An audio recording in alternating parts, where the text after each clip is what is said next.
আলহামদুলিল্লাহ আগামীর বাংলাদেশ ইসলামের বাংলাদেশ। কারণ আল্লাহ রাসূল বলেছেন ইসলামের বিজয় নিশ্চিত করেছে যুবকেরা। সুবহানাল্লাহ। যুবকরা স্রোতের গতিকে পাল্টিয়ে দিতে পারে। বাংলাদেশের প্রথম স্বাধীনতা, দ্বিতীয় স্বাধীনতা, 24-এর যে স্বাধীনতা, সব স্বাধীনতার পেছনে যারা অগ্রণী ভূমিকা রেখেছে তারা হলো আবু সাঈদের মতো যুবকেরা। ঠিক কিনা বলেন? এখানে যুবকদের এই সময়টা খুবই গুরুত্বপূর্ণ। এই যৌবনকালটা আল্লাহ তাআলার কাছে খুবই পছন্দনীয়। এই কারণে বিশ্বনবী বললেন, লা তাজুলু কদমা ইবনে আদম হাত্তা ইউসআলু আন খামসিন। কিয়ামতের ময়দানে 5টি প্রশ্নের জবাব দেওয়া ছাড়া কোন বনি আদম এক কদমও নড়তে পারবে না। জোরে বলেন, কয় প্রশ্ন? 1 নাম্বার প্রশ্ন হবে আন উমরিহি ফিমা আফনাহু।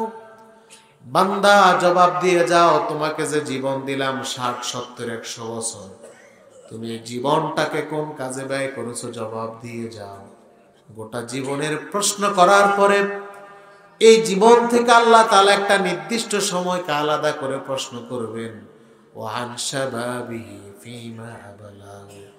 ও বান্দা জবাব দাও, তুমি তোমার যৌবনকে কোন কাজে ব্যয় করেছো? যৌবনের হিসাব দাও, কারণ যৌবনটা খুবই গুরুত্বপূর্ণ। যা ইচ্ছা তাই করা যায়, যায় কি যায় না? অন্য হাদিসে বিশ্বনবী বললেন, সাবআতা ইউযিল্লুহুমুল্লাহ ফি যিল্লিহি ইয়াওমা লা যিল্লা ইল্লা যিল্লি। কিয়ামতের ময়দানে 7 শ্রেণীর লোককে আল্লাহ তাআলা তার আরশের নিচে জায়গা দেবেন। তার মধ্যে 1 শ্রেণী হলো ওয়াশাবুন নাশা ফি ইবাদাতিল্লাহ। ওই যুবককে আল্লাহ আরশের নিচে জায়গা দিবেন যে যুবক তার যৌবনকালকে আল্লাহর ইবাদতে কাটিয়ে দেয়। যৌবনকাল আল্লাহর ইবাদতে কাটালে খুশি হয় কে? আরশের নিচে জায়গা দিবেন কে? আল্লাহ। এই কারণে অন্য হাদিসে বিশ্বনবী বলেন, ইগতানিম খামসান ক্বাবলা খামসিন। 5টি বিষয়ের পূর্বে 5টা বিষয়কে তোমরা অগ্রাধিকার দাও, গুরুত্ব দাও। তার মধ্যে একটা হলো আন শাবাবাকা ক্বাবলা হারামি। তোমার বার্ধক্য আসার আগে যৌবন কালের গুরুত্ব দাও। অনেক যুবক আছে যে বলি, ভাই নামাজ পড়ো, বলে যে এখনো বয়স হয়নি। আছে না নাই? আমি এখানে বসে ফেসবুক দেখেছিলাম, নোয়াখালীতে মোটরসাইকেল অ্যাক্সিডেন্ট হয়ে মামাও মোটরসাইকেলে, বাগিনাও মোটরসাইকেলে। মামা বেঁচে গেল, বাগিনা দুনিয়া থেকে বিদায় নিয়ে চলে গেল। এই জায়গা থেকে কোনো যুবক বলতে পারবে বাড়িতে যাওয়ার গ্যারান্টি আছে? এই কারণে যে কোনো সময় মরতে পারে।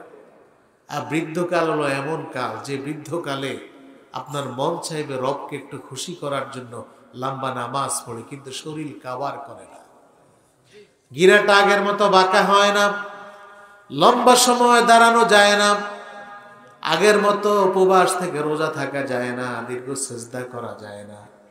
বৃদ্ধ হলে আফসোস করে কোনো লাভ নাই।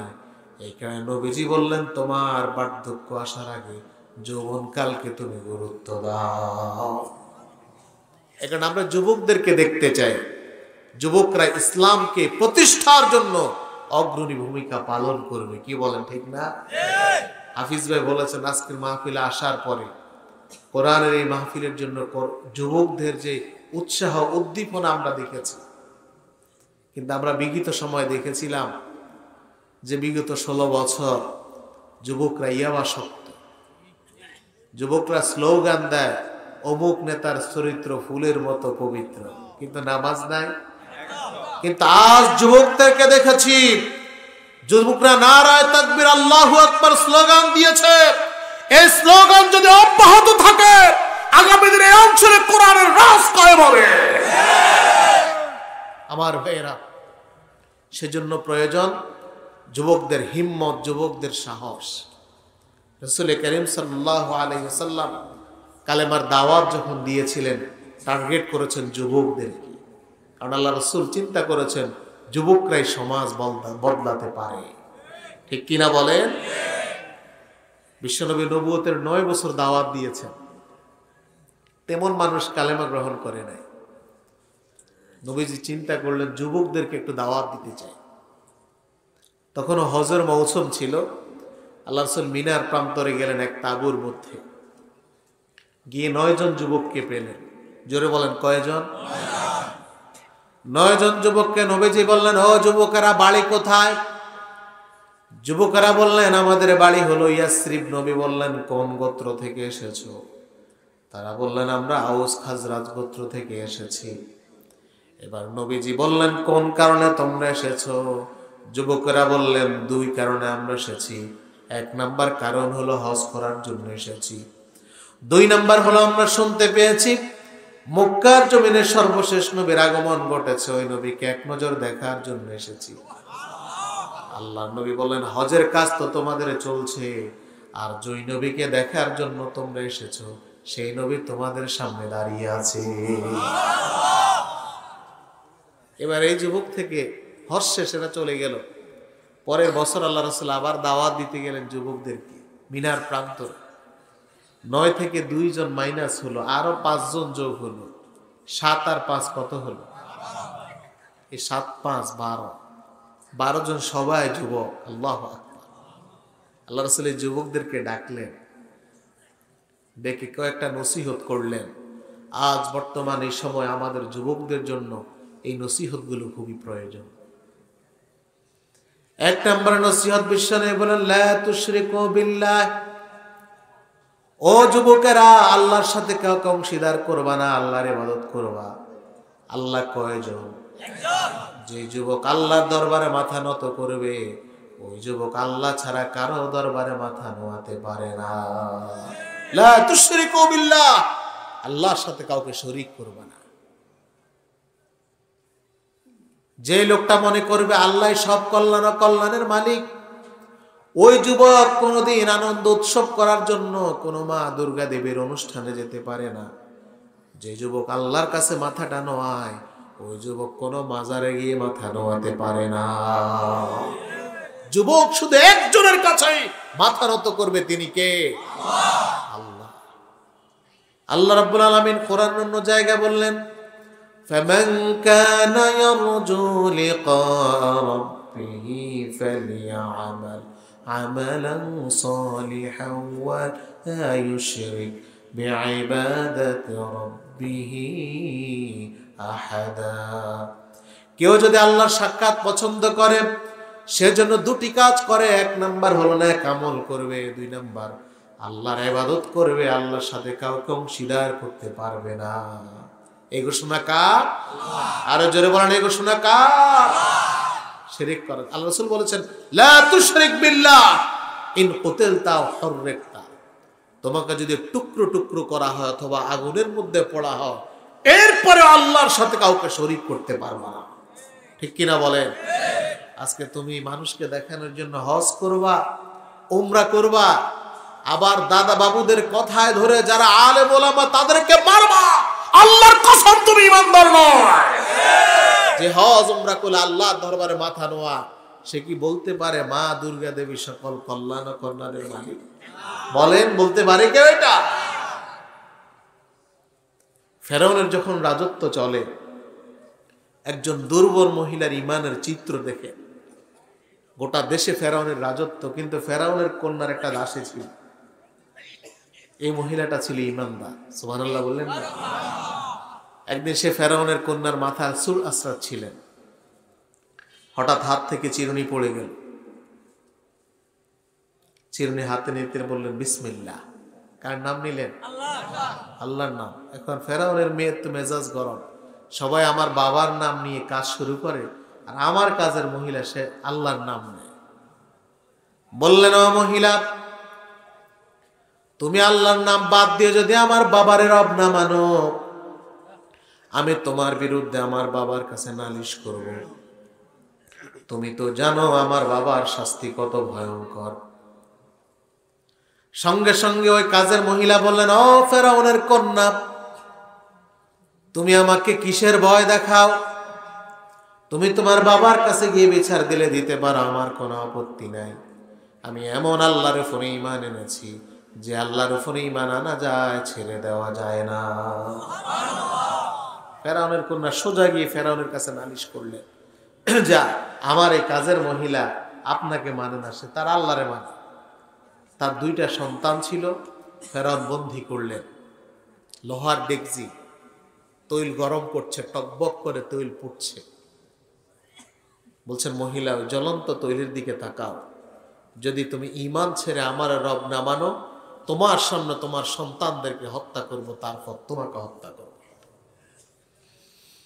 মহিলা বললেন, ও ফেরাউন, মারলে মারতে পারো, কোনো আপত্তি নাই, কারণ আমি তো আল্লাহর উপরে ঈমান এনেছি, ঈমান আনা যায়, ছেড়ে দেওয়া যায় না, কোনো আপত্তি নাই, তুমি তোমার যা করার করতে পারো। এবার ফেরাউন মায়ের কাছ থেকে বড় সন্তানটাকে টান দিয়ে নিয়ে গেলেন, মায়ের সামনে সন্তানকে জ্বলন্ত তেলের মধ্যে ফেলে দিলেন। সন্তান মাছের মতো বাজা হয়ে গেল, শহীদ হয়ে গেল।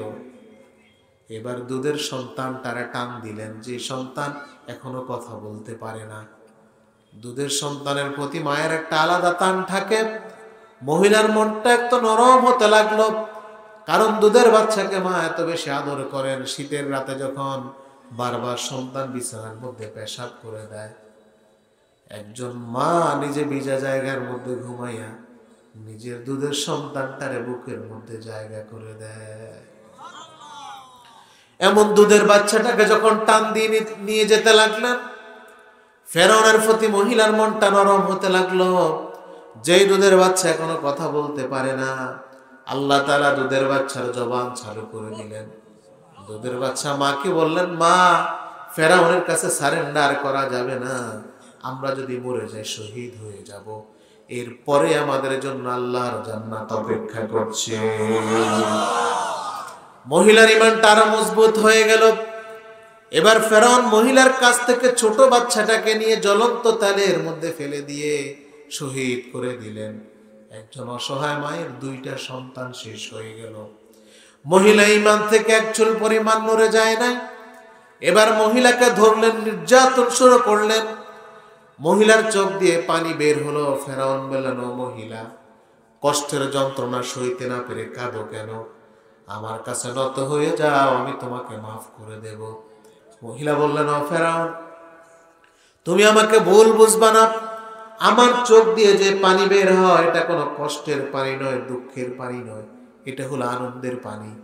তুমি যখন আমারে মারো, বিন্দু মাত্র আমি কষ্ট পাই না, কারণ আমি আমার নাক দিয়ে যখন নিঃশ্বাস নিই, আমি নিঃশ্বাসের মধ্যে আল্লাহর জান্নাতের সুঘ্রাণ পাই।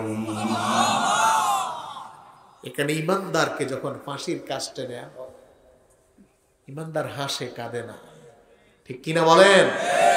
কত ইমান মজবুত হলে পরে একজন ইমানদার বলতে পারে তার সন্তানকে, আমি তো ফাঁসির মঞ্চে যাচ্ছি, আমি কি লুঙ্গি পরবো না পায়জামা পরবো? একজন ইমানদার কাঁদে না, কারো চোখ বন্ধ করলে তার সামনে সে জান্নাত দেখতে পায়। এখানে ইমানদার ফাঁসিকে ভয় করে না, সে জানে এই দুনিয়ার পরে আরেক জীবন আছে, যদি এই দুনিয়ায় ত্যাগ কোরবানি করতে পারি সে জীবনটা আনন্দময়, ঠিক কিনা বলে? মহিলার ঈমানটা কত বেশি মজবুত। আল্লাহ রাসূল যুবকদেরকে বলছেন শিরক করা যাবে না। 2 নাম্বার বলেন, ওয়ালা তাসরিকু, চুরি করা যাবে না। এখন চুরি আমাদের সমাজে আছে না নাই? এটাকে শুধু চুরি বলেন, এখন সিনা চুরি আছে, বেড়া খেত খায়। আমাদের পার্শ্ববর্তী নোয়াখালীতে এক মহিলার কাজের ছেড়ে 400 কোটি টাকার মালিক। শুনেন না আপনারা? শুনছেন? ওনাকে হেলিকপ্টার ছাড়া চলে না। একজন দেশের গুরুত্বপূর্ণ পদের মন্ত্রী, এক দেশে 350টা বাড়ি, আরেক দেশে 155 বাড়ি, বিলাইতে দুবাইয়ের মধ্যে বিলাসবহুল বাড়ি। এরা কি দেশের বন্ধু না শত্রু? আমার দেশের একজন মানুষ ঢাকার বস্তির মধ্যে না খেয়ে মরে, শীতের রাতে একটা কম্বল নাই গায়ে দেওয়ার মতো, বন্যায় মানুষের ঘর বাড়ি ভেঙে যায়, ঘর করার মতো সামর্থ্য নাই। আর তুমি দেশের টাকা পাচার করে বিদেশের মধ্যে বড় বড় বিল্ডিং এর মালিক হচ্ছ। তুমি জনগণের বন্ধু, মুখ দিয়ে বলো আসলে তুমি দেশের সবচেয়ে বড় শত্রু। এই জাতীয় খারাপ লোকদেরকে দেশের মানুষ এদেশ আর দেখতে চায় না। কত ডাকাত হলে পরে কোটি কোটি টাকা আমার দেশ থেকে নিয়ে যায়। এরা কি দেশের বন্ধু না শত্রু? আল্লাহ নবী 3 নম্বর যুবকদেরকে বলেন, ওয়ালা তাজনু, তোমরা জিনা করতে পারবা না। জিনা আমাদের দেশে আছে না নাই? আল্লাহ কোরআনে বলেন, লা তাকরাবুজ জিনা, একজন ইমানদার তো জিনা করবে না, জিনার নিকটবর্তী হতে পারবে না। মহিলার সাথে মোবাইলে প্রি টক টাইম ইউজ করলে জিনা করার মানসিকতা তৈরি হয়। প্রি টক টাইম ইউজ করা যাবে না। কোন নারীকে ফেসবুকে বন্ধু বানিয়ে তার সাথে মেসেঞ্জারে সেট করা যাবে না। ঠিক কি বলে? কোন নারীকে বান্ধবী বানিয়ে তার সাথে আড্ডা দেওয়া যাবে না। এই সবগুলো জিনা করার মানসিকতা তৈরি করে। এক যুবক আল্লাহর নবীর কাছে আসলেন, এসে বললেন, ইয়া রাসূলুল্লাহ, আমি কালেমা গ্রহণ করব, আপনি যতগুলো উপদেশ আমাকে দেবেন সব উপদেশ আমি মানতে রাজি আছি। তবে ও নবী, জিনা আমার নেশায় পরিণত হয়ে গেছে, আমি জিনা করা ছেড়ে দিতে পারবো না। এই কথা বলার সঙ্গে সঙ্গে সাহাবা ইকরাম ওই যুবকটাকে মারতে গেলেন। আল্লাহর নবী তাদেরকে থামিয়ে দিলে এবার যুবকটাকে বুঝালেন, ও যুবক শোনো, তুমি আমার প্রশ্নের জবাব দাও।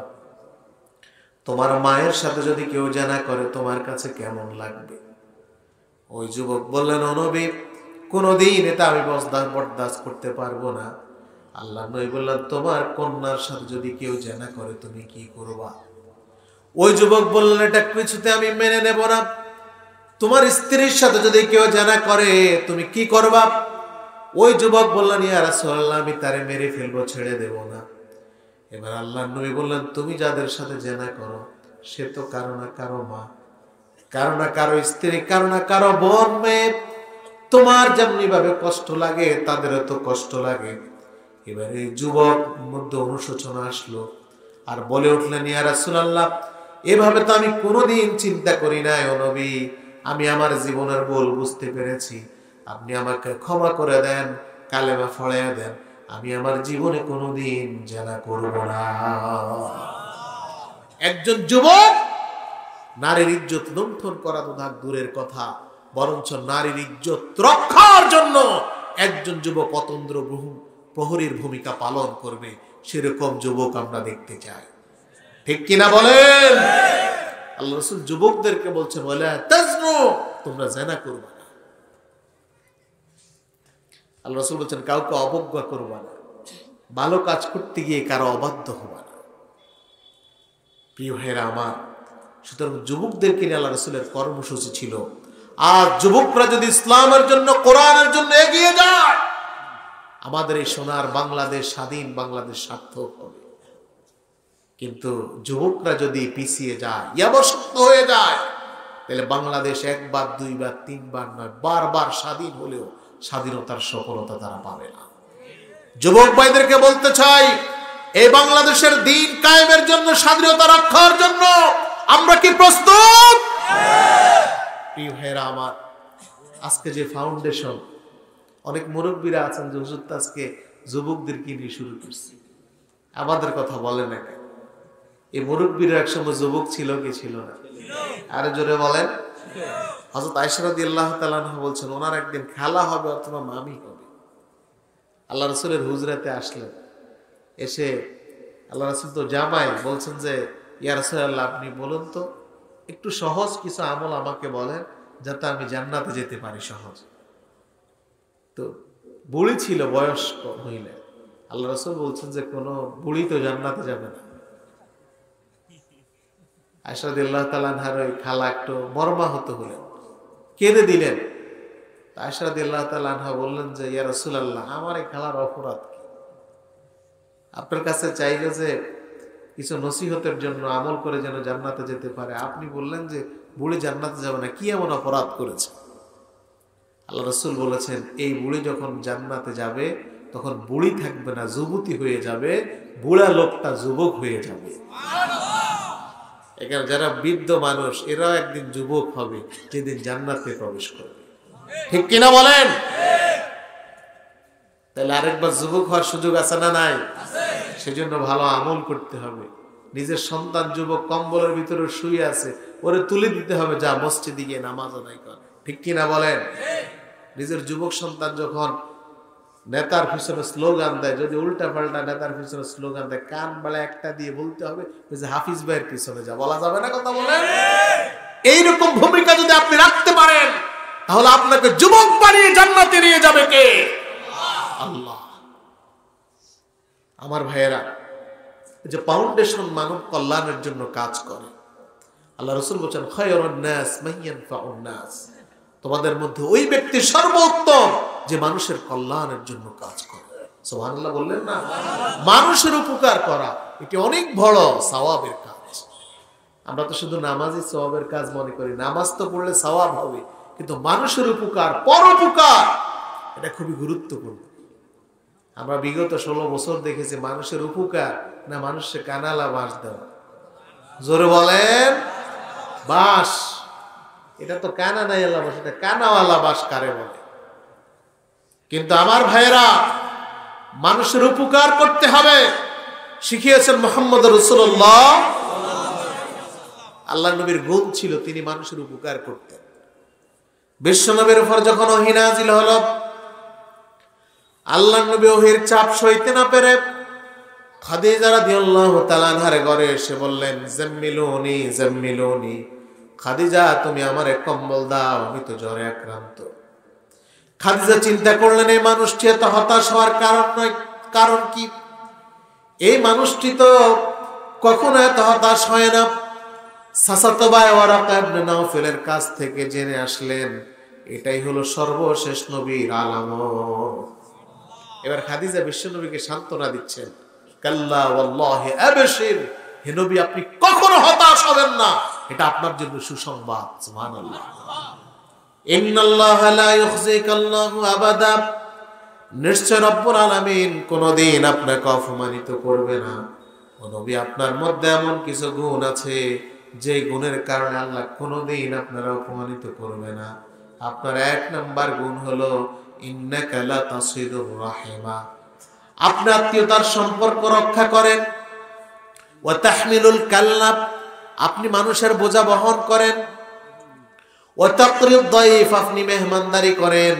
ওয়া তাকসিবুল মাদুমা, আপনি অসহায় গরিব মানুষের জন্য খাবারের ব্যবস্থা করেন। ওয়া তুঈনু আলা নাওয়াইবিল হক, মানুষ যখন বিপদে পড়ে যায় তখন আপনি মানুষের পাশে গিয়ে দাঁড়ান।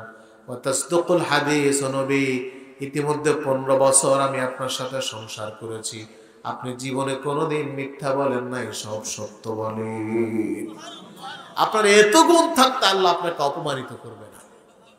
আপনি আত্মীয়তার সম্পর্ক রক্ষা করেন, মানুষের বোঝা বহন করেন, মানুষকে খাওয়ান, দুর্দিনে মানুষের পাশে দাঁড়ান, এগুলো কি মানুষ সবার কাজ না? জোরে বলেন, মানুষ সবার কাজ না?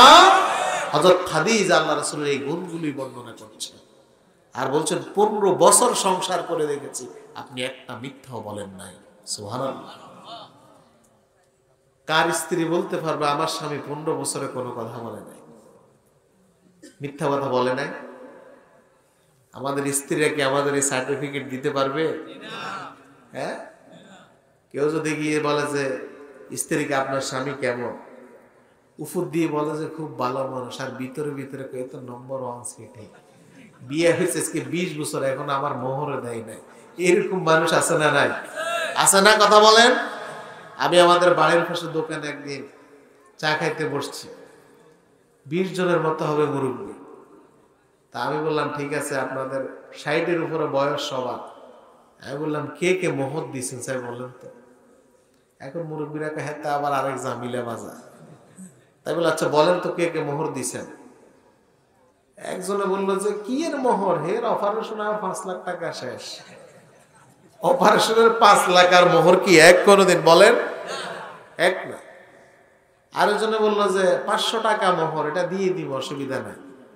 50 বছর আগে বিয়ে হয়েছে, তখনকার 500 টাকা আর এখনকার 500 টাকা এক ব্যবধান আছে না? তখন 500 টাকা দিয়ে জমি কতটুকু পাওয়া যায় 50 বছর আগে? এখন ওই জমির মূল্য কত? আপনারে দিতে হবে তত টাকা। ঠিক কিনা বলেন? এই মামলার আসামি অনেক আছে না নাই? আজকে কিন্তু মহিলারা যারা শুনে বাইরে দিলে খবর আছে, কিন্তু মোহর মোহর যদি কেউ না দেয়, আপনি যদি মরে যান ঋণগ্রস্ত হয়ে মরবেন, ঠিক কিনা বলেন? এই কারণে যদি টাকা না থাকে, বউর অন্তত বুঝে টুঝে জমি এক ডিসি বেশি দিয়ে হইলে এটা দেখে মুক্তি নেয়, নাইলে বিপদ আছে না নাই? কিয়ামতের দিন ধরা পড়বেন। কারণ যে নারীর দিকে তাকানো আপনার জন্য নাজায়েজ, ওই নারীর গোটা শরীর আল্লাহ আপনার জন্য বৈধ করে দিয়েছেন। এই মোহরের বিনিময় আপনি সেই মোহর দেন না, লজ্জা লাগে না? আমার ভাইয়েরা, রাসূলের সাহাবীরা মানব সেবার কাজ করতেন। আল্লাহর নবী একদিন সাহাবায়ে কেরামদেরকে বললেন, মান আসবাহা মিনকুমুল ইয়াওমা সায়িমান, তোমাদের মধ্যে কে আছো আজকে নফল রোজা রেখেছো? সাহাবায়ে কেরাম চুপ রইলেন। আবু বকর রাদিয়াল্লাহু তাআলা আনহু দাঁড়িয়ে বললেন, আনা ইয়া রাসূলুল্লাহ, ও নবী আমি আজকে নফল রোজা রেখেছি। 2 নাম্বার আল্লাহর নবী প্রশ্ন করলেন, ওমান আতবাআ মিনকুমুল ইয়াওমা জানাজা, তোমাদের মধ্যে কে আছো আজকে জানাজার নামাজ আদায় করেছো? সাহাবায়ে কেরাম চুপ। তাও আবু বকর দাঁড়িয়ে বললেন, আনা, ও নবী আমি আজকে জানাজার নামাজ আদায় করেছি। আমাদের সমাজে জানাজার নামাজে মানুষ হয় না 300, কিন্তু 4 দিন 40 দিনের খাওয়াইলে লোক 2000 আছে না নাই? জানাত আসে না কিন্তু খাওয়ার মিস নেই, এরকম লোক আছে না নাই? কিন্তু আবু বকর রাদিয়াল্লাহু তাআলা বলেন, ও নবী আমি জানাজায় গিয়েছি। এবার 3 নাম্বার নবী যে প্রশ্ন করলেন, ওয়ামান আদা মিনকুমুল ইয়াওমা মারিয়াদান, তোমাদের মধ্যে কে আছো আজকে একজন রুগ্ন ব্যক্তির সেবা করেছো? সবাই চুপ রইলেন। আবু বকর দাঁড়িয়ে বলেন, আনা, ও নবী আমি একজন রুগ্ন ব্যক্তির সেবা করেছি।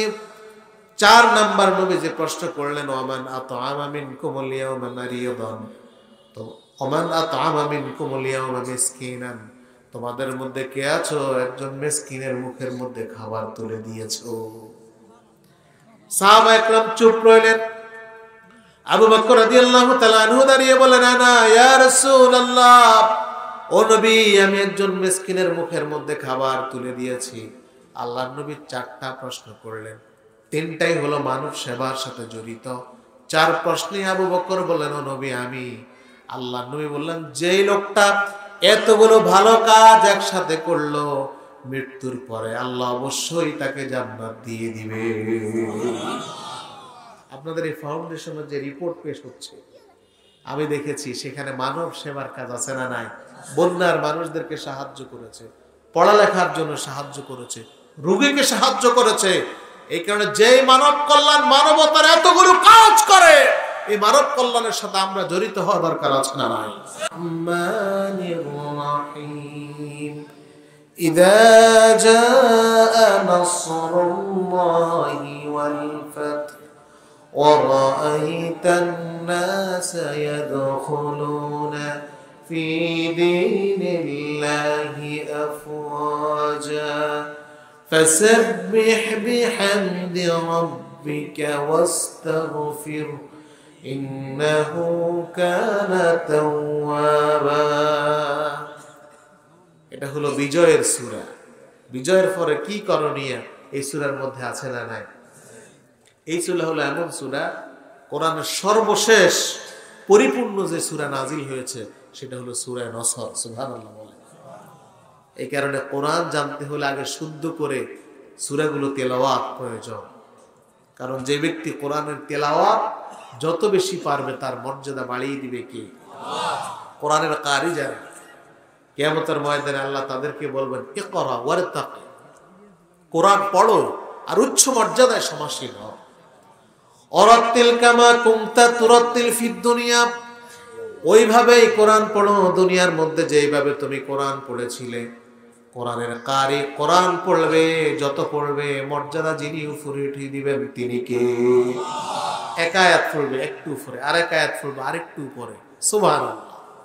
কিন্তু আমাদের সমাজের অনেক মানুষ আছে 50 বছর নামাজ পড়ে 5 ওয়াক্ত, আলহামদুলিল্লাহ জিজ্ঞাসা করেন অনেক জায়গা ভুল আছে না নাই? এটা কোরআন শেখা দরকার। আল্লাহ তৌফিক দান করে বলি আমিন। এই সূরা যখন নাজিল হয়েছে, রাসূল করিম সাল্লাল্লাহু আলাইহি ওয়াসাল্লাম সাহাবায়ে কেরামদেরকে বললেন, কিছুক্ষণ আগে আমার কাছে আল্লাহ তাআলা গুরুত্বপূর্ণ একটা সূরা নাজিল করলেন। এই কথা বলেই নবীজি এই সূরাটা তিলাওয়াত করলেন। এই সূরা শোনার পরে সবাই খুশি হয়ে গেলেন, কিন্তু বিশ্বনবীর চাচা আব্দুল্লাহ ইবনে আব্বাস, বিশ্বনবীর চাচা হযরত আব্বাস রাদিয়াল্লাহু তাআলা আনহু, তিনি কেঁদে দিলেন। সবাই বললেন, ও আব্বাস, এটা মুসলমানদের বিজয়ের সূরা, এটা তো আনন্দের, তুমি কাঁদো কেন? তিনি বলে উঠলেন, এর মানে আমি বুঝতে পেরেছি, এর মানে হলো নবীকে আল্লাহ তাআলা জমিনের মধ্যে পাঠালেন ইসলামকে বিজয়ী করার জন্য। আল্লাহ সূরার মাধ্যমে ইসলামের বিজয়ের ঘোষণা দিয়েছেন। এর মানে হলো নবীজি আর বেশি দিন আমাদের মাঝে থাকবে না। নবীজির বিজয়ের ঘন্টা বেজে গেছে। আল্লাহ রাসূল সাহাবা ইকরামদেরকে এই সূরা নাজিল হওয়ার পরে বললেন, আল্লাহর একজন প্রিয় বান্দা আছে, আল্লাহ তাকে বলেছেন, দুইটা অপশন দিয়েছেন, যে তুমি যদি দুনিয়ার ধন ভান্ডার চাও, সব ধন ভান্ডার তোমাকে দিয়ে দেয়া হবে, আর যদি তুমি রবের কাছে যেতে চাও, সেই ধন ভান্ডারের জন্য সেই সুযোগও তোমার কাছে আছে। আল্লাহর সেই বান্দা দুনিয়ার কোনো ধন ভান্ডার না চেয়ে আল্লাহর কাছে চলে যাওয়াকে পছন্দ করেছে। নবীজি এই কথা যখন বললেন, সাহাবা একরাম একজন আরেকজনের দিকে তাকায়। আবু বকর রাদিয়াল্লাহু তাআলা চোখের পানি ছেড়ে দিয়ে কাঁদলেন। সাহাবা একরাম বলেন, ও আবু বকর, তুমি কাঁদো কেন? কান্নার কারণ কি? আবু বকর রাদিয়াল্লাহু তাআলা বললেন, যেই ব্যক্তির কথা নবীজি বললেন, দুনিয়ার ধনভাণ্ডার সে চায় না, রবের কাছে চলে যেতে চায়, এর মানে হলো নবীজি দুনিয়ায় থাকাকে অপছন্দ করেছেন, আল্লাহর কাছে চলে যাবেন। আর মানে হলো নবীজি আর বেশি দিন আমাদের মাঝে থাকবে না। কারণ ইসলামের বিজয় দিয়েছে কে? আল্লাহ তাআলা বলেন, সবাই পড়েন, ইযা জাআ নাসরুল্লাহি ওয়াল ফাth ওয়া রাআইতান নাসা ইয়াদখুলুনা ফি দীনিল্লাহি আফওয়াজা। যখন আল্লাহর সাহায্য, বিজয় আল্লাহ তাআলা তোমাদেরকে দেবেন, যখন বিজয় চলে আসবে, জোরে বলেন, বিজয় দেওয়ার মালিক কে? আরো জোরে বলেন, সাহায্য করেন যিনি, তিনি কে? মুসলমানদের অস্ত্র, মানুষের সৈন্য কোনোদিন মানুষকে বিজয় দেয় না, বিজয় দেয় আল্লাহর সাহায্য। ঠিক কিনা বলেন? বদরের যুদ্ধ যখন সংগঠিত হলো, মুসলমানদের সৈন্য কম না বেশি? কিন্তু বিজয় কারা? আল্লাহ রাব্বুল আলামিন বললেন, ওয়ালাকাদ নাসারাকুমুল্লাহু বিবাদরিন ওয়া আনতুম আযিল্লা। স্মরণ করো বদরের বিজয়ের কথা, তোমরা ছিলে দুর্বল, কিন্তু তোমাদেরকে বিজয় দিয়েছেন কে? মুসলমানদের সৈন্য সংখ্যা 313, কাফেরদের 1000। মুসলমানদের কোনো অস্ত্র নাই, কাফেররা ছিল সশস্ত্র। মুসলমানরা মরুভূমির অসমতল বালিয়ালা ময়দানে, আর কাফেররা হলো একটা সমতল ময়দানে। 3 দিক দিয়ে মুসলমানদের জন্য প্রতিকূল, কাফেরদের জন্য অনুকূল। গভীর রজনীতে বিশ্বনবী সিজদায় পড়ে গেলেন, আল্লাহর কাছে দোয়া করলেন, আল্লাহুম্মা আনশাদাকা আহাদাকা ওয়া আদাক। ও রব্বুল আলামিন, আজকে বদরের প্রান্তরে তুমি তোমার ওয়াদা বাস্তবায়ন করো। তুমি যদি চাও এই বদরের যুদ্ধের পরেও এই জমিনের মধ্যে তোমার ইবাদত করার মতো লোকের প্রয়োজন আছে, তাহলে আজকের এই বদরের প্রান্তরে তুমি মুসলমানদেরকে বিজয় দাও। বিশ্বনবী যখন সিজদায় পড়ে কাঁদলেন, আবু বকর রাদিয়াল্লাহু তাআলা এবার বিশ্বনবীর হাত মুবারক ধরে বললেন, হাসবুক, ও নবী, আমার মনে হয় এই দোয়াই আমাদের জন্য যথেষ্ট। এখনো ফজরের আজান দেয় নাই, আল্লাহ তাআলা দোয়া এমন ভাবে কবুল করলেন, আকাশ থেকে আল্লাহ তাআলা বৃষ্টি নাজিল করলেন। বৃষ্টির পানিতে মুসলমানদের সমতল বালিয়ালা ময়দান, আল্লাহ অসমতল বালিয়ামালা ময়দান আল্লাহ সমতল করে দিলেন। আর বাড়ি বর্ষণ দিয়ে কাফেরদের জমিনটাকে আল্লাহ পানির নিচে তলিয়ে দিলেন। যুদ্ধ সংগঠিত হলো। 313 নিরস্ত্র 1000 সশস্ত্রের বিরুদ্ধে। রব্বুল আলামিন সেদিন মুসলমানদেরকে সাহায্যের মাধ্যমে বার্তা দিয়ে দিলেন, আমি আল্লাহ যদি কারো পক্ষে থাকি, অস্ত্র সৈন্য না থাকলেও তারাই বিজয় অর্জন করবে, এটাই চিরন্তন সত্য।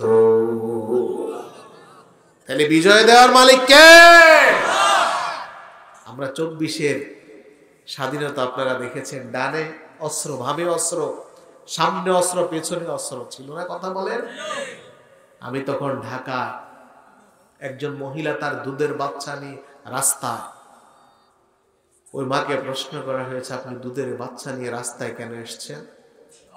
মহিলা বলছেন আমার ভাষাটা মনে হয় আমার জন্য আতঙ্ক। দরজায় যখন একটু আঘাত করে কেউ, মনে হয় কেউ আসছে আমার ঘরে আমার সন্তানকে তুলে নিয়ে যাওয়ার জন্য। আমি রাস্তায় এসেছি বিজয় অর্জন করা ছাড়া ঘরে ফিরে যাব না। চারদিকে অস্ত্র, উপরে হেলিকপ্টার। সেই দিন রংপুরে আমি মাহফিলে গিয়েছিলাম, আবু সাইদ চত্বরে দাঁড়িয়ে আমি সেখানে কিছুক্ষণ অপেক্ষা করছিলাম। আবু সাইদের বন্ধুরা আমাকে রিসিভ করেছে। আমি তাদেরকে বলেছি আবু সাইদের ইতিহাসটা আমাকে বলো। তারা বলেছেন যে হুজুর, আবু সাইদ সেই দিন বুক ফেটে দিয়েছেন আর দাঁড়িয়ে সেই দিন বলেছেন এই জাতিকে যদি স্বাধীন করতে হয়, হিন্দুস্তান থেকে যদি বাংলাদেশকে রক্ষা করতে হয়, যদি রক্তের প্রয়োজন হয় সবার আগে আমি রক্ত দিতে প্রস্তুত। আমার ভাইয়েরা, আবু সাইদের মতো যুবকেরা যখন নারায়ে তাকবীর স্লোগান দিয়ে এগিয়ে গিয়েছেন, কোথায় অস্ত্র, কোথায় হেলিকপ্টার, সব নিমিষে তছনছ যিনি করে দিলেন তিনি কে? আল্লাহ। তাহলে সংখ্যা দিয়ে বিজয় হয় কোনদিন? হযরত ওমর রাদিয়াল্লাহু তাআলা আনহু সাআদ বিন আবি ওয়াক্কাসের নেতৃত্বে নৌবাহিনী পাঠালেন যুদ্ধ করার জন্য। তখন তিনি প্রধানকে লক্ষ্য করে একটা চিঠি লিখলেন, সালাম দিলেন আর বললেন আনা আমুরুকা ওয়া মান মা'আকা মিনাল আজনাদি বিতাকওয়াল্লাহি আলা কুল্লি হাল। সাদ বিন আবি ওয়াক্কাস এই কথা বলেন নাই, তোমরা তোমাদের শত্রুর দিকে খেয়াল রাখবা, শরীরের দিকে খেয়াল রাখবা। সালাম দেওয়ার পরে তিনি বললেন, ও নৌবাহিনী প্রধান, আমি তোমাকে তোমার সৈন্যবাহিনীকে নসিহত করছি, যুদ্ধের ময়দানের সর্ব অবস্থায় আল্লাহ তাআলাকে ভয় করবা, কারণ আল্লাহর ভয় হলো শত্রুর বিরুদ্ধে সবচাইতে বড় অস্ত্রের নাম। সবচাইতে বড় অস্ত্র কার ভয়?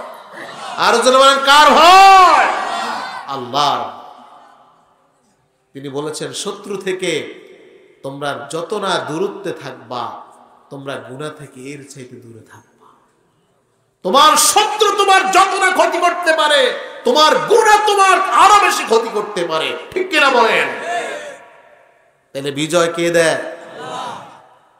সূরা তাওবার মধ্যে আল্লাহ তাআলা বললেন হুনাইনের যুদ্ধের কথা, লাকাদ নাসারাকুমুল্লাহু ফি মাওয়াতিন কাসীরাতিন ওয়া ইয়াওমা হুনাইন ইযা আ'জাবাতকুম কাসরাতুকুম ফালাম তুগনি আনকুম শাইআ ওয়া দাকাত আলাইকুমুল আরদু বিমা রাহাবাত সুম্মা ওয়াল্লাইতুম মুদবিরিন। রব্বুল আলামিন বলেন এইভাবে অনেকবার আমি তোমাদেরকে সাহায্য করেছি। হুনাইনের যুদ্ধের কথা তোমরা স্মরণ করো। তোমাদের মুসলমানদের সংখ্যাধিক্যের কারণে তোমাদের মধ্যে অহংকার এসেছিল, তোমরা বলেছিলে আমরাই পারবো, কারণ আমরা অল্প হলেও তো বিজয় লাভ করি। আজকে তো আমাদের সৈন্য সংখ্যা অনেক বেশি, আজকে নিশ্চিত আমরা বিজয় অর্জন করব। তোমরা তো আল্লাহর সাহায্য চাও নাই, তোমাদের মধ্যে অহংকার এসেছিল। আল্লাহ তাআলা বললেন গোটা প্রশস্ত দুনিয়া আমি তোমাদের জন্য সংকীর্ণ করে দিলাম। তুম্মা ওয়াল্লাইতুম মুদবিরিন, তোমরা পিছু হটতে বাধ্য হয়েছিলে। কিন্তু মুসলমানদের সৈন্য কি কম ছিল না বেশি ছিল? জোরে বলেন, সবাই বলেন। বেশি, কিন্তু আল্লাহর উপরে ভরসা ছিল না। এই কারণে আল্লাহ বলছেন গোটা প্রশস্ত দুনিয়া আমি তোমাদের জন্য সংকীর্ণ করে দিলাম। অতঃপর মুসলমানরা যখন নিজেদের ভুল বুঝতে পেরে আল্লাহর কাছে সাহায্য চাইলেন, আল্লাহ তাআলা বললেন সুম্মা আনজালাল্লাহু সাকিনাতাহু আলা রাসূলিহি ওয়া আলাল মুমিনিন ওয়া আনজালা জুনুদান লাম তারাউহা وعذب الذين كفروا وذلك جزاء الكافرين রব্বুল আলামিন বলেন, অতঃপর আমি রাসূলের উপরে প্রশান্তি নাজিল করলাম, ঈমানদারদের উপরে প্রশান্তি নাজিল করলাম, এমন সৈন্য দিয়ে আমি তোমাদেরকে সাহায্য করেছি। ওয়া আনজালা জুনুদাল লাম তারাউহা, যে সৈন্য তোমরা তোমাদের চোখ দিয়ে দেখতে পাও নাই। ওই সৈন্যের নাম কি? জোরে বলেন, আল্লাহর ফেরেশতা। এখানে এখনো যদি আমরা আল্লাহর উপরে ভরসা তাওয়াক্কুল করতে পারি, সাহায্য করবেন কি? আর জোরে বলেন। মনে রাখবেন, আমাদের তিন দিকে কিন্তু আমাদের শত্রু আছে না নাই? ওই যে হিন্দুস্তান, যারা প্রতি মিনিটে চায় আমাদেরকে শেষ করতে, চায় না? কথা বলেন। আর আমাদের একদিকে হলো সাগর, ঠিক কিনা বলেন? ওরা চায়, কিন্তু মুসলমানদের ঈমান শক্তিকে ওরা বড্ড ভয় করে, ঠিক কিনা বলেন? আমরা বিশ্বাস করি জনসংখ্যা আমরা কম হতে পারি, অস্ত্র আমাদের কম থাকতে পারে, তবে আল্লাহর উপর আস্থা বিশ্বাস তাওয়াক্কুল যদি নিয়ে নারায়ে তাকবীর আল্লাহু আকবার স্লোগান নিয়ে যেদিন হিন্দুস্তানের দিকে আমরা রওনা দেব, ওই মোদের ইস্কনের গোষ্ঠী মুহূর্তে পালাতে বাধ্য হবে।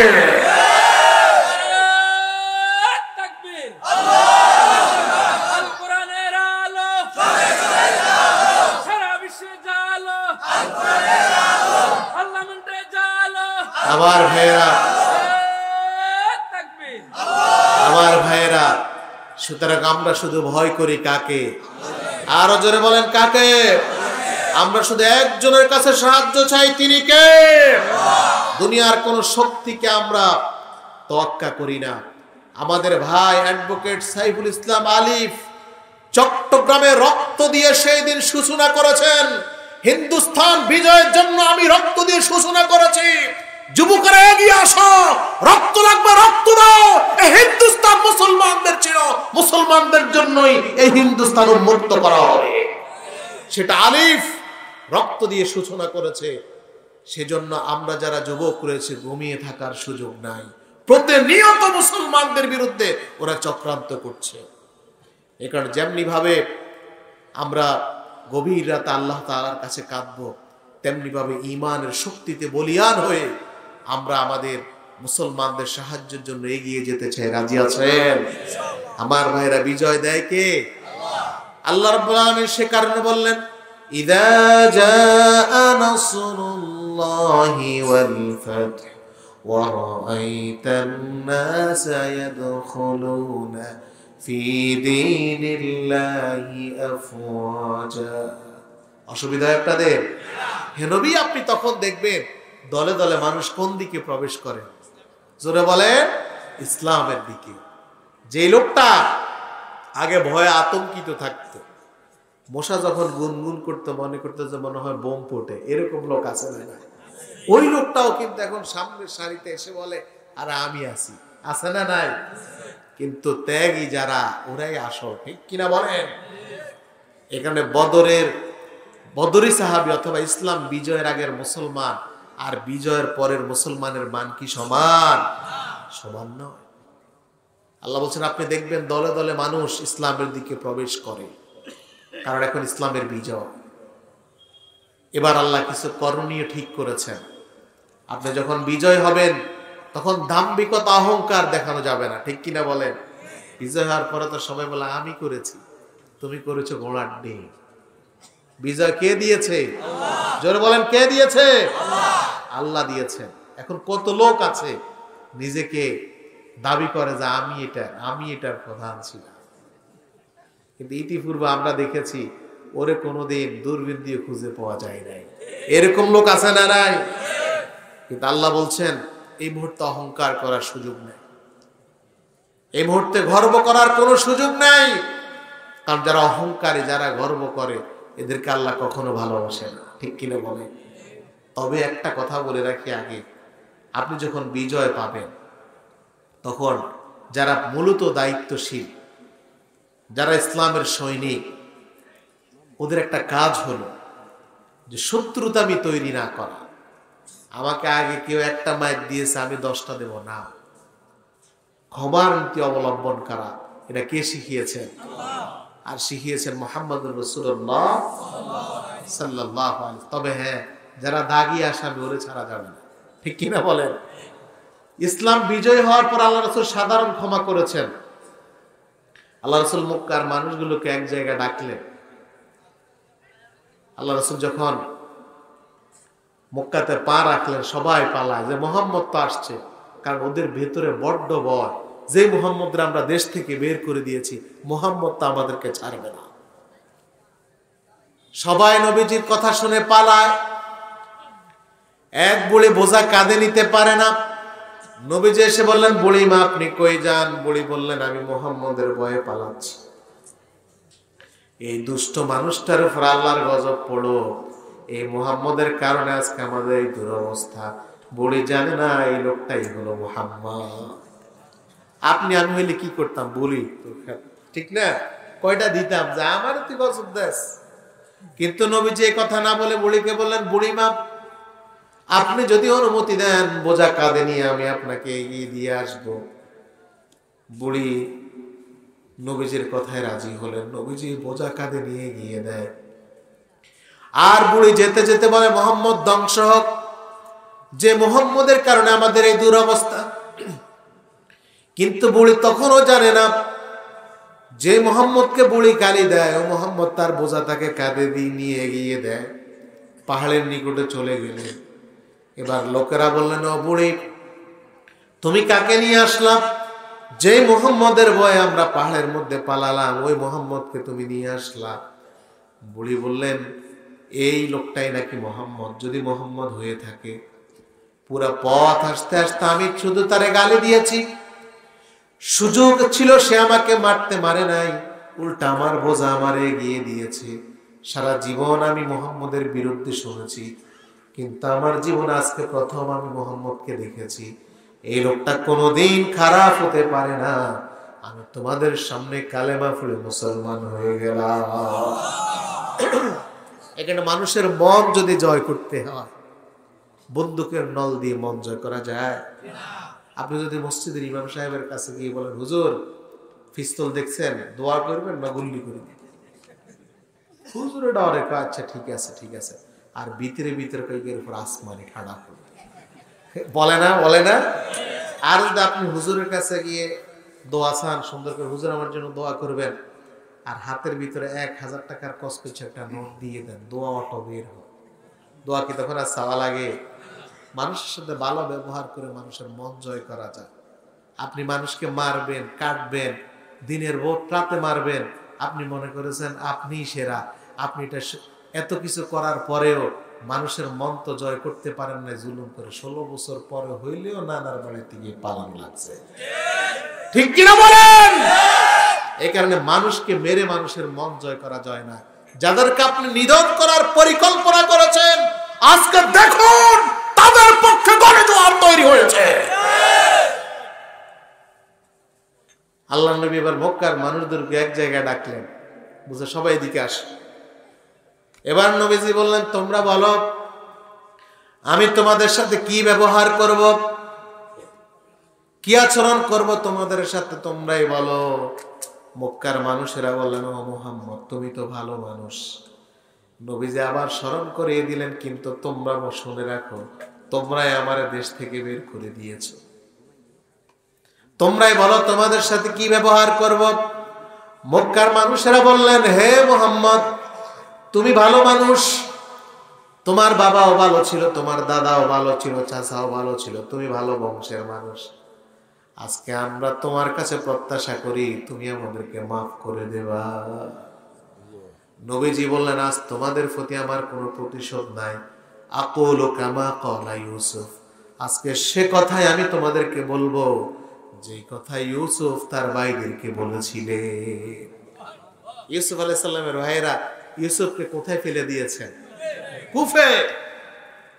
আর তিনি যখন দুর্দিনে মিশরের খাদ্যমন্ত্রী, এই 10 ভাই তৃতীয়বার বলছে যে মন্ত্রী আমাদেরকে খাদ্য একটু বাড়াই দেন, বাবা অসুস্থ, আমাদের বাড়ি দূরে, আমরা টাকা বাড়াই দেব। ইউসুফ আলাইহিস সালাম কয় ঠিক আছে, তবে আমার একটা প্রশ্নের জবাব দাও। বলে কি প্রশ্ন? বলছে তোমরা কি স্মরণ আছে তোমাদের, বলতে পারবা তোমরা তোমাদের ভাই ইউসুফের সাথে কি আচরণ করেছিলে? এরা চিন্তা করলেন যে এরে আমরা কুফে ফালাইছি, সে এখন কই আছে, সে জানে আর আমরা জানি আর আল্লাহ জানে, এই খাদ্যমন্ত্রী জানলো কেন? বলে যে আনতা ইউসুফ, তাইলে আপনি কি সেই ইউসুফ? বলছে হ্যাঁ আমি ইউসুফ, এই হইল আমার বনিয়ামিন। তোমরা আমারে কুফে ফেলে দিয়েছো শেষ করে দেওয়ার জন্য, আর আল্লাহ আজকে আমার খাদ্যমন্ত্রী বানিয়েছে। যে আলেমদেরকে তোমরা মেরেছো, হত্যা করেছো, যে আল্লামা সাঈদীকে ইনজেকশন দিয়ে মেরেছো, তোমরা তোমাদের চোখের সামনে দেখবা আল্লামা সাঈদীর উত্তরসূরিরা সংসদে দাঁড়িয়ে বক্তব্য দেয়। এখানে মানুষকে মেরে জুলুম করে মানুষের মন জয় করা সম্ভব? আল্লাহ রাব্বুল আলামিন বলেন فبما رحمة من الله لنت لهم ولو كنت فظا غليظ القلب لانفضوا من حولك فاعف عنهم واستغفر لهم وشاورهم في الأمر فإذا عزمت فتوكل على الله إن الله يحب المتوكلين। ও নবী, আপনার উপর আল্লাহর অনুগ্রহ যে আল্লাহ তাআলা আপনাকে নরম দিলের অধিকারী করেছেন। আপনি যদি কর্কশবাসী হতেন, জনপদের মানুষগুলো আপনার কাছে সমবেত হতো না। সুতরাং ফাফু আনহুম, আপনি মানুষগুলোকে ক্ষমা করে দেন। ওয়াস্তাগফির লাহুম, তাদের জন্য আল্লাহর কাছে ক্ষমা প্রার্থনা করুন। ওয়াশাবিরহুম ফিল আমরি, যে কোনো কাজ করবেন পরামর্শ করেন, আল্লাহর উপরে ভরসা করুন। যারা আল্লাহর উপরে ভরসা করে আল্লাহ তাদেরকে ভালোবাসে। মানুষকে মাফ করো, মানুষের পাশে দাঁড়াও। 16 বছর মানুষ জুলুম নির্যাতন ভোগ করে যাদেরকে বিতাড়িত করেছে, তাদের ভূমিকায় উত্তীর্ণ হয়ে যদি আজও কেউ চাঁদাবাজির সাথে ডাকাতির সাথে জড়িত হয়, তাদেরকে জাতি প্রত্যাখ্যান করবে।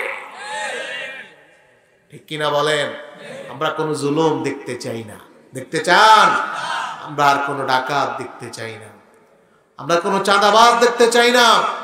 আমরা মমতাজের মতো নর্তকী সংসদে গিয়ে গান গায়ে সংসদ অপবিত্র করবে এমন কোন নারীকে আমরা সংসদে দেখতে চাই না। আমার ভাইয়েরা, তাহলে বিজয় দেয় কে? অসুবিধা হয় আপনাদের? বিজয় কে দেয়? আল্লাহ বললেন ও নবী, এখন আপনার কাজ হলো সবাই বলেন ফাসাব্বিহ বিহামদি রাব্বিকা ওয়াস্তাগফিরহু ইন্নাহু কানা তাওয়াবা। আল্লাহ তাআলা এবার 4টি কাজ দিলেন নবীকে। জোরে বলেন কয়টা কাজ? 1 নম্বর হলো ফাসাব্বিহ, আপনি আপনার রবের পবিত্রতা বর্ণনা করবেন, কারণ একমাত্র পবিত্র রব যিনি তিনি কে? আর জোরে বলেন। এই কারণে আমরা আল্লাহর জিকির করি সুবহানাল্লাহ। কে পবিত্র? আল্লাহ পবিত্র, পুত পবিত্র। কোরআনুল কারীমের অন্য জায়গায় আল্লাহ বললেন সুবহানাল্লাযী আসরা বিআবদিহি লাইলাম মিনাল মাসজিদিল হারামি ইলাল মাসজিদিল আকসা। তিনি সেই পবিত্র সত্তা। আল্লাহ নিজে নিজের পরিচয় দিলেন। তিনি সেই পবিত্র সত্তা যিনি তার বান্দাকে মসজিদে হারাম থেকে আকসা পর্যন্ত ভ্রমণ করালেন। এই আয়াতের মাধ্যমে আল্লাহ প্রমাণ করলেন তিনি পবিত্র। দুনিয়ার সব কিছু তার সৃষ্টি, তিনি স্রষ্টা।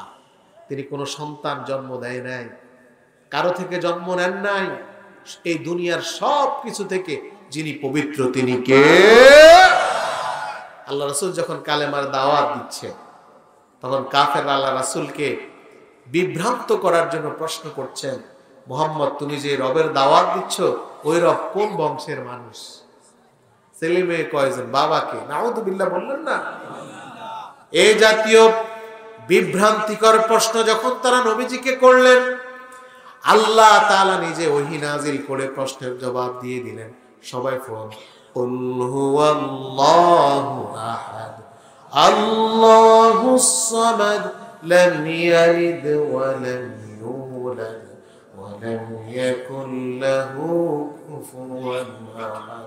হে নবী আপনি পড়ুন আল্লাহ এক অদ্বিতীয়, আল্লাহুস সামাদ, তিনি অমুখাপেক্ষী, তিনি অমুখাপেক্ষী, স্বয়ং সম্পন্ন। লাম ইয়ালিদ